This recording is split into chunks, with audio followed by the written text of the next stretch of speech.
2014లో విభజన జరిగినటువంటి రాష్ట్రంలో ఉద్యోగాలు పరిశ్రమలు లేక ఆనాడు ఆంధ్రప్రదేశ్ అంధకార ప్రదేశ్గా మారితే ఆనాడు మనకు కనిపించినటువంటి ఏకైక ఆశాదీపం బ్రాండ్ సిబిఎన్.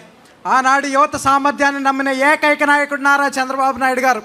ఆ నమ్మకంతో యువతకి మనం నైపుణ్యాలు అందిస్తే ప్రపంచమే అవకాశాలు ఇస్తుందని భావించి ఆనాడు పరిశ్రమలకు కావాల్సిన నైపుణ్యాలని యువతకు అందించడానికి స్కిల్ డెవలప్మెంట్ కార్పొరేషన్ ఏర్పాటు చేసి తద్వారా సిమెంట్స్ వంటి అంతర్జాతీయ సంస్థల సహకారంతో రాష్ట్ర వ్యాప్తంగా ఉన్నటువంటి ఇంజనీరింగ్, డిగ్రీ, పాలిటెక్నిక్ విద్యార్థులందరికీ కూడా నైపుణ్య అభివృద్ధి చేసి వారందరికీ కూడా 2019 వచ్చేసరికి లక్షలాది రూపాయలు వచ్చే ఉద్యోగాలు ఇచ్చి ఆనాడు ఉన్నటువంటి యువత అందరికీ కూడా లక్షలాది మందికి నైపుణ్యాభివృద్ధి చేసినటువంటి ఘనత చంద్రబాబు నాయుడు గారిది.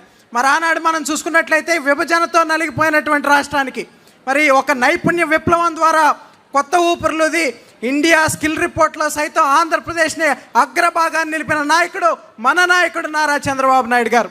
అదేవిధంగా 2019లో మనం చూస్తే ప్రతీకారేచ్ఛతో రగిలిపోయినటువంటి నాటి పాలనలో యువత పడినటువంటి ఇబ్బంది, నైపుణ్యాభివృద్ధి కేంద్రాలన్నీ కూడా నిర్వీర్యమైపోయాయి.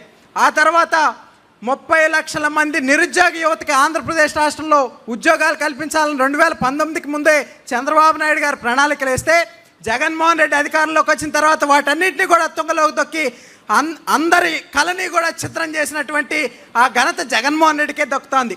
తన పాలనలో 2400 మంది యువత ఆత్మహత్యలు చేసుకున్నారు ఉద్యోగాలు లేకంటే. ఈ రాష్ట్రంలో అది కేవలం సంఖ్య కాదండి, 2400 మంది తల్లుల కడుపు కోత, 2400 కళ్ళకు జరిగిన అంత్యక్రియలని సందర్భంగా నేను తెలియజేస్తా ఉన్నా. అదేవిధంగా కక్ష రాజకీయాల్లో భాగంగా అక్రమ స్కిల్ కేసులో మన నాయకుడిని 53 రోజుల పాటు అరెస్ట్ చేసి జైల్లో పెట్టగలిగారు. కానీ ఆయన విజన్ని, ఆయన పట్టుదలని, ఆయనకున్నటువంటి ఆలోచనలు మాత్రం జగన్మోహన్ రెడ్డి నిర్బంధించలేకపోయాడు అన్నాడు. అయితే ఇదే సందర్భంలో రాష్ట్ర వ్యాప్తంగా ఉన్నటువంటి మనందరం ఏ విధంగా అయితే కదిలి నిరసన కార్యక్రమాలు చేపట్టామో, మరి 1 కాదు, 2 కాదు, 3 కాదు, 79 దేశాల్లో ఉన్నటువంటి యువత అందరూ కూడా ఆయన విజన్ వల్ల లబ్ధి పొందిన వారందరూ కూడా బయటకు వచ్చి నిరసన కార్యక్రమాల ద్వారా మరి తమ అభిమానాన్ని చాటుకున్నారు. దానికి మనందరం కూడా ప్రత్యక్ష సాక్షులమయ్యాం. వీటన్నిటితో ఆనాడు రాష్ట్రంలో ఉన్నటువంటి యువత ఈ కక్ష రాజకీయాలు మాకొద్దని విసిగిపోయి ఒక స్పష్టమైన తీర్పుని 2024 ఎన్నికల్లో ఇచ్చారు. మాకు రివెంజ్ పాలిటిక్స్ కాదు, రిజల్ట్స్ ముఖ్యం అన్నారు. మాకు కేసులు కాదు, కెరీర్ కావాలనుకున్నారు. కాబట్టి 2024 ఎన్నికల్లో రాష్ట్ర రాజకీయాల్లో ఒక సువర్ణాధ్యాయానికి తెరదీస్తూ మన కూటమి ప్రభుత్వాన్ని అధికారంలోకి తేవడంలో యువత కీలక భూమిక పోషించింది.